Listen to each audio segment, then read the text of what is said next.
ஏன் கூட இதை நடக்கும் நான் யோசிக்கவே இல்லை தெரியுமா. இப்போதான் நான் ஷூட் பண்ணிட்டே இருந்தேன். ஸோ எனக்கு ஒரு கால் வந்துச்சு, மேடம் உங்கள் பேரில் லெட்டர் வந்துச்சு. லெட்டர்னா தட் டூ என் பேரில் வரவே வராது. சரி ஆக்சுவலி வந்துச்சு பாருங்க, கொல்கத்தாலேருந்து வந்துச்சு இந்த லெட்டர். சரியா, அண்ட் நான் ஓப்பன் பண்ண பார்த்தேன், மீஷோலேருந்து இந்த லெட்டர் வந்துச்சு. சி மீஷோ. ஓகே, ஸோ மீஷோலேருந்து வந்துச்சு. சொல்கிறாங்க ஒரு லக்கி ட்ரா உண்டு.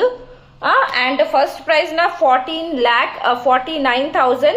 Second prize irukku Tata Cruise and third prize irukku Royal Enfield. Okay, and ரெண்டு நம்பர் கொடுத்தாங்க. ஸோ நான் உடனே ஸ்க்ராட்ச் பண்ணேன். எனக்கு தெரியும் ஏதாவது நல்லா தான் கிடைக்கும், ஏன்னா இது this is fraud. Okay, C எனக்கு ஃபர்ஸ்ட் ப்ரைஸ் தான் கிடைச்சிருக்கு, 14,49,000 தான். கண்டிப்பாக இது ஃப்ராடு தான் இருக்கும். மீஷோ அப்படி ஒன்றும் நடக்கலை. நடந்தானா மீஷோ ஆப்லிக் அவங்க சொல்லுவாங்க இது மாதிரி இருக்கு.